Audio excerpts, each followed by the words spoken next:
Dear student, मैं अनिल कुमार पांडे अपने YouTube channel पर एक बेहतरीन टॉपिक लेके आया हूँ जिसका नाम है अधिगम और आकलन।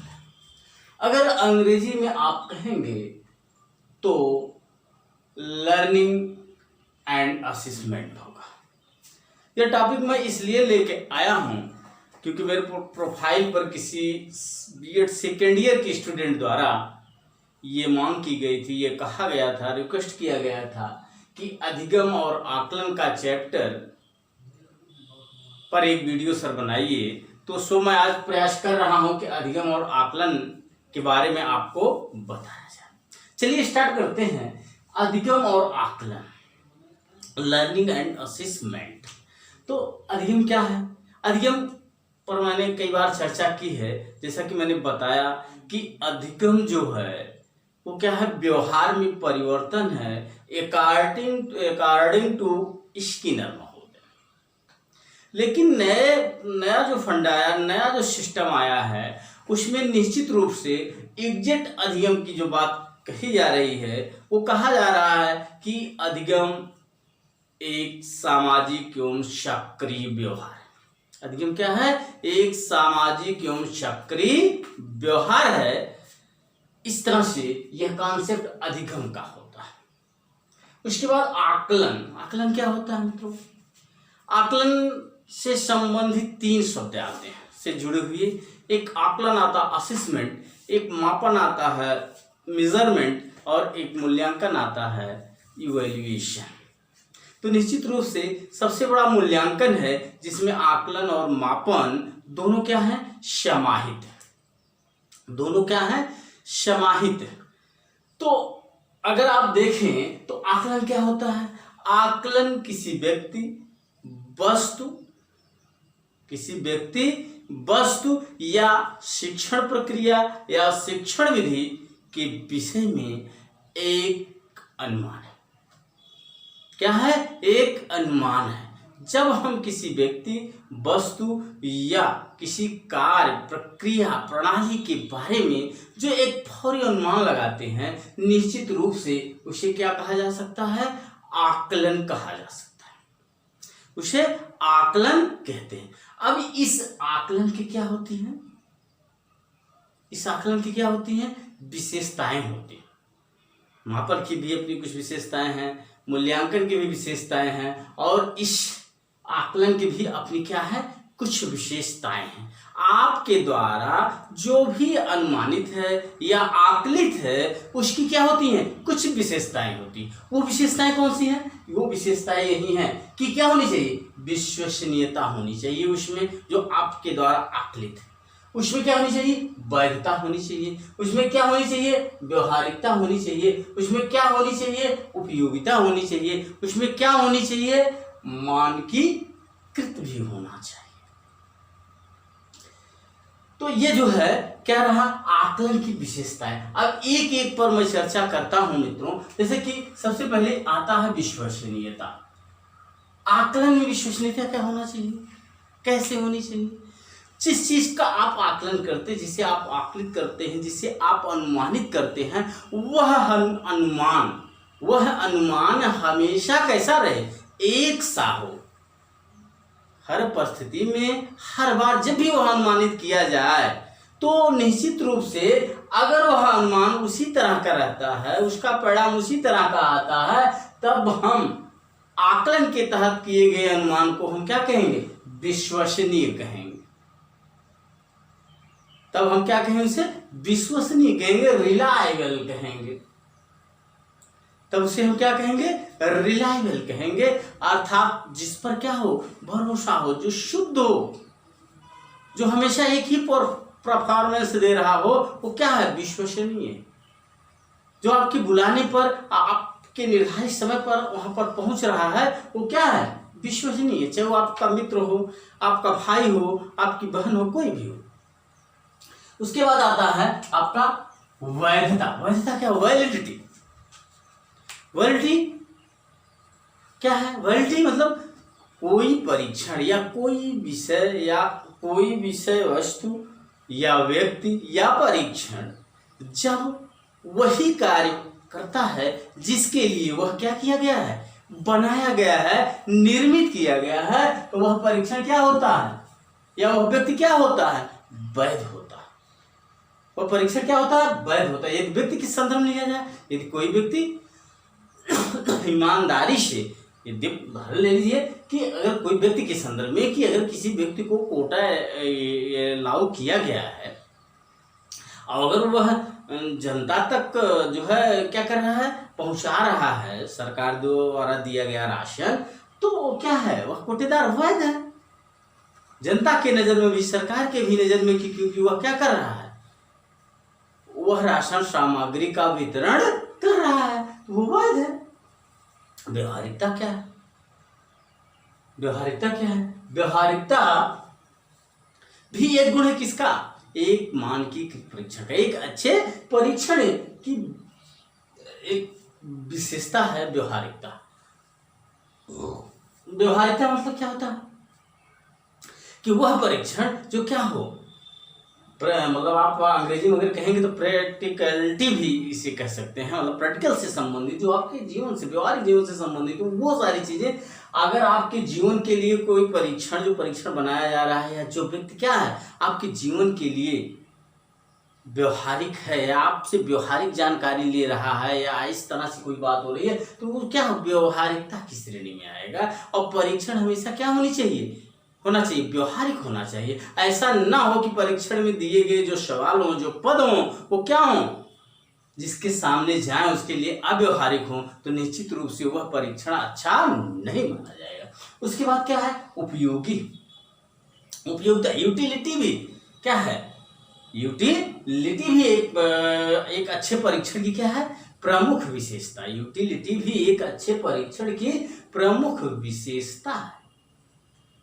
और जो परीक्षण आपके लिए उपयोगी नहीं है, हो सकता है दूसरे के लिए भी उपयोगी ना हो सके, या जिस भी क्षेत्र में जो परीक्षण बनाया जा रहा है, तो अगर वो उपयोगी नहीं तो उसका कोई मतलब नहीं।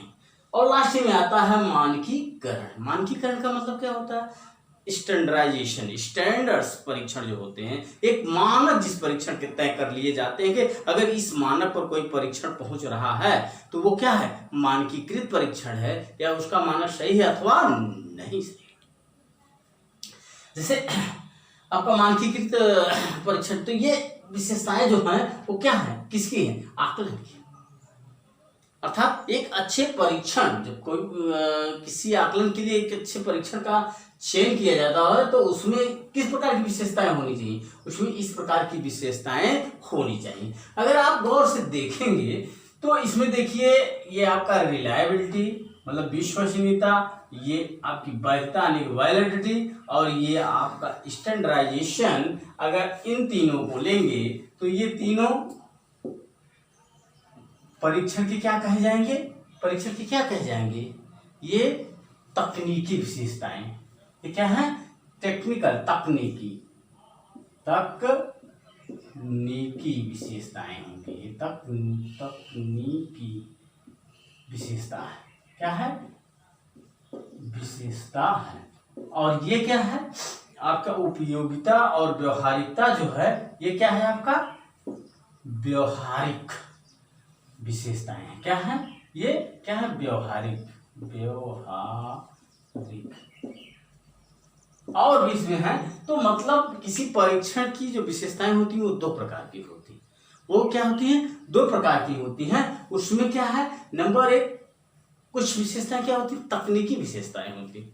जैसे ये आपका विश्वसनीयता, वैधता और मानकीकरण जो है, ये परीक्षण की तकनीकी विशेषता में आता है। और उसके बाद उपयोगिता, व्यवहारिकता, समय इत्यादि जो है वो क्या है, परीक्षण की व्यवहारिक विशेषता में आता है।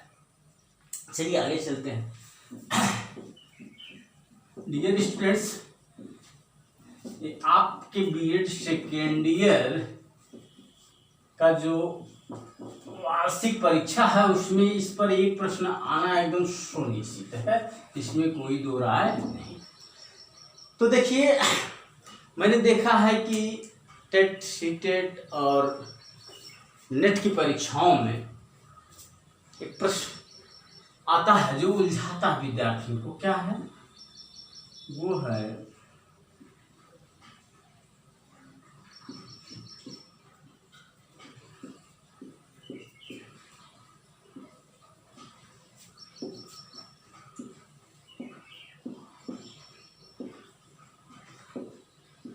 अधिगम का आकलन। दूसरा आता है अधिगम के लिए आकलन।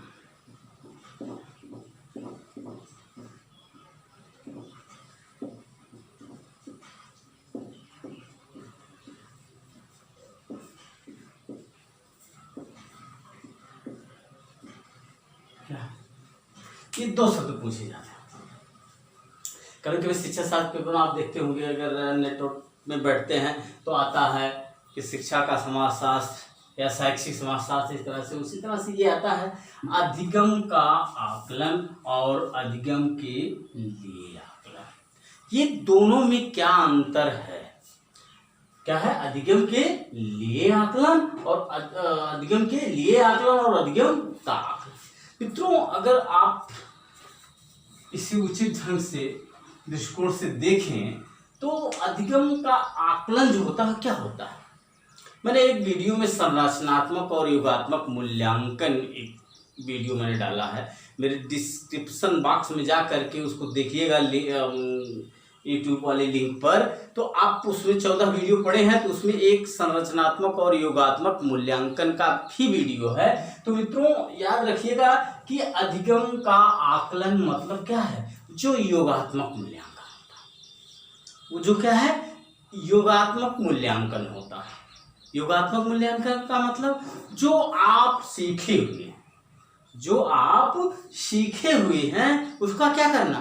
आकलन करना, उसको जानना कि आपने क्या सीखा हुआ है। जैसे किसी परीक्षा में सेमेस्टर प्रणाली के दौरान ग्रेड प्रदान करना या वार्षिक परीक्षा के बाद आपको अंक प्रदान करना अधिगम का आकलन होगा।